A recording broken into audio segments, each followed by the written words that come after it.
আসসালামু আলাইকুম বন্ধুরা, আমরা সিলেটের সেরা খাওনা গাঁদা সবচেয়ে বেশি জাল। এইটা আমাদের ওই বিশেষ করে শুটকি শিরাতে যদি না দেওয়া হয় সেন্ট আসে না। এই দেখেন আমরা বীজ সংগ্রহ করতেছি, সাথে এটা দিয়ে নাগার পিকল তৈরি করব। খুব মারাত্মক লেভেলের জাদু আসতেছে।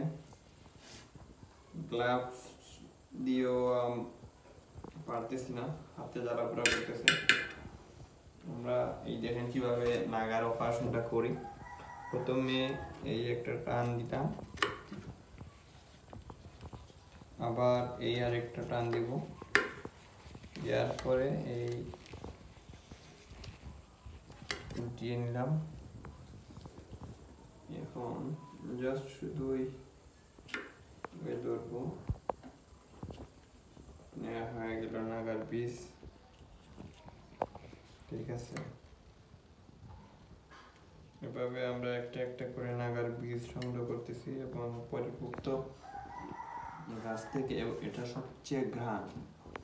এই নর্মালি আমাদের সিলেটের নাগাকে বলা হয় নাগাল্যান্ডের নাগা, কারণ আমাদের সবচেয়ে বেশি যে মরিচ এত জনপ্রিয় না, যে পরিমাণ আমাদের ওই নাগা মরিচটা জনপ্রিয়। প্রত্যেকেই বিশেষ করে আমাদের সিলেটি লন্ডনী যারা আছে ওরা তো ওই শুটকি শিরাতে নাগা ছাড়া কোনো উপায় নাই।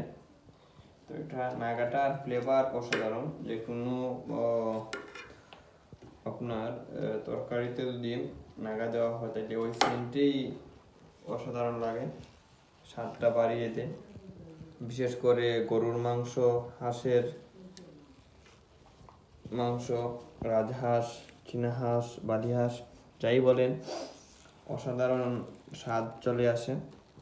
তো আমরা আপনার কমার্শিয়ালভাবে এই নাগা মরিচের চাষ করে থাকি এবং ইউরোপে আমাদের সিলেটের নাগা যায়, সাথে জারা লেবু।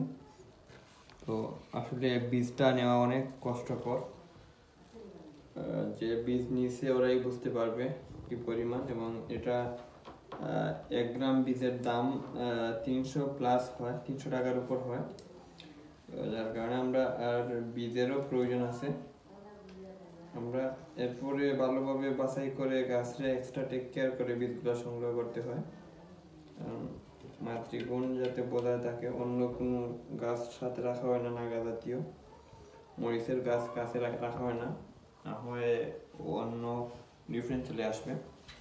তো বন্ধুরা, সবাই ভালো থাকেন, সুস্থ থাকেন, সবাইকে অসংখ্য ধন্যবাদ।